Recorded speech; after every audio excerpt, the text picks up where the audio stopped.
David Edwin Whitehead was born in Invercargill in 1941, the only child of Edwin and Carrie Whitehead.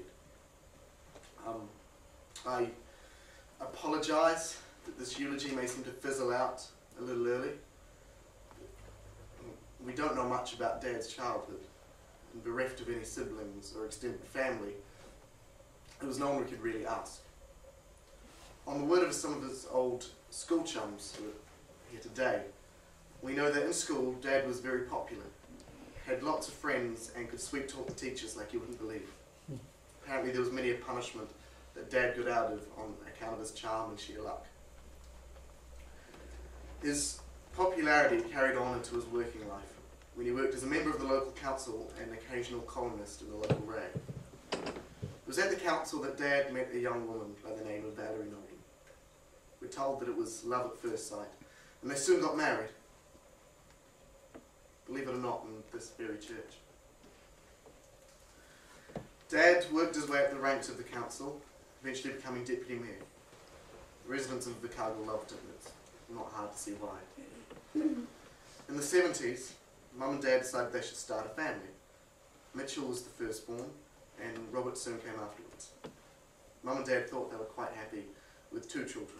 Of course, that was until I came along, and Jason shortly followed. It's good to be home in Invercargill. Not that I remember it that much. See, we packed up and moved to Whangarei a few months after Jason was born. Dad's final term in council came to an end, and our grandmother, Mum's mum, became very unwell and was going downhill rapidly. So we moved closer to her so all her family could be in one place. Dad got yet another council job, this time dealing with building consents and land survey. It was not long after we moved that our grandmother passed away. And although Dad missed Invercargill, we'd already developed a kind of rut where we were, so we decided to stay. We all grew up. Mitchell, Robert and I married our respective partners. Robert and Mitchell had children, and I'm pleased to announce that Jason and his girlfriend Emma also have a baby on the way, and Mum and Dad would have been thrilled to have met. In 2006, we lost Mum to ovarian cancer.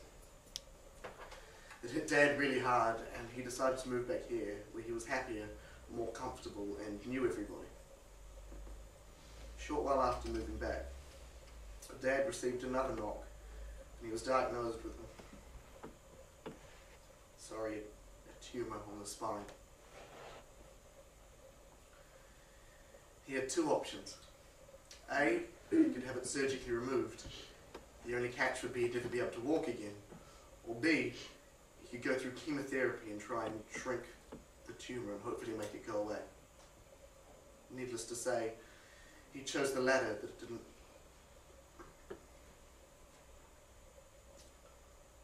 didn't work. A few nights ago, Dad passed away in his sleep. He was 70. One of the biggest regrets that I and my 3 brothers have, and will have for the rest of our lives, was that we weren't there for Dad in his final moments. He was always there for us, and we just assumed that he always would be. Us kids haven't really been that close to each other lately. It's only really taken Dad's illness to make us realise how important family is. Dad would have done anything to bring us together. It's a shame that it had to come to this.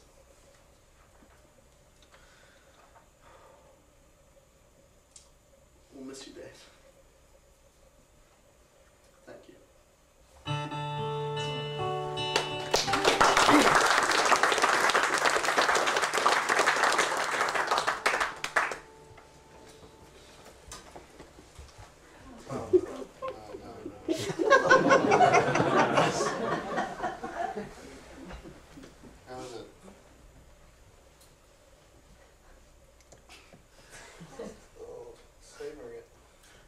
surprisingly good. Probably enough chemicals in here to last it for another week. The fact that you take comfort in that sickens me. I'm sure it does. Just so you know. Did you guys see Uncle Ray in there? Hard not to.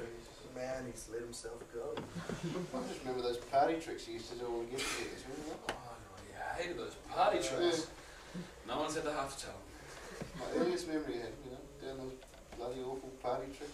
30 years he's been doing those. 30 bloody years.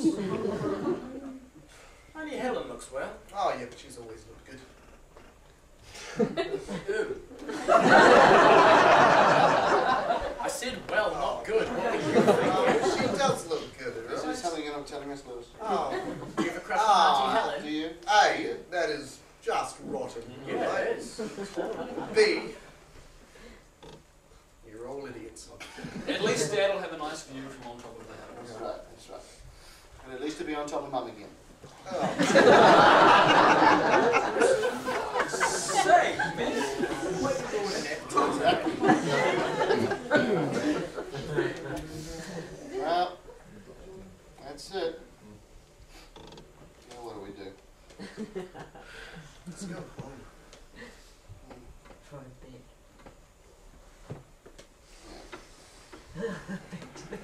Hey, Jace. I just wanted to say sorry for the way I was talking to you yesterday. You don't have to apologise, man. It's... I do. I shouldn't have treated you like that. And if you want to go home and see Emma, I'm happy to pitch in for a plane ticket. Yeah, I'll put something as well. Yeah, me too. Thanks, guys, but I never get to spend as much time with my older brothers, and despite the circumstances, I'm kind of enjoying myself, so if you don't mind, I'll continue on the way home. You are a fool, Jason. Get out while you still can.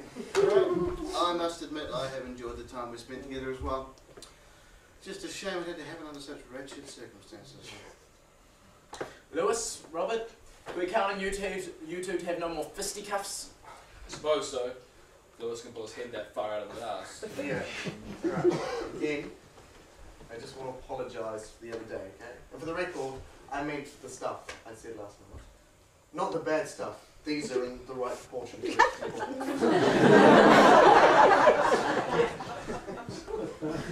I'd say it was a hell of a eulogy. What were you worried about? See, I didn't actually write it. Jason did. Turns out, our little brother is far more profound than we first thought. We had a good chat last night, didn't we, Jason? We did. Guess we can't say Dad never liked you, eh? Yeah, I'm proud of you, mate. I'm proud of all of you, and Thank you. and Dad was right. We've all accomplished a lot, especially me. Oh, you What a wanker! Let's go home, guys. Good plan. Good. Speaking of plans, how about we get up the west coast on the way home? Oh, West Coast. Actually, yeah, that's good. I wouldn't mind stopping and take a ticket if we could. It's Oh, whiteback season after all. can't stand whitebait. Oh, I find it perverse. It's in their That's eyes. I'll just have to say much. I'm driving. Yes!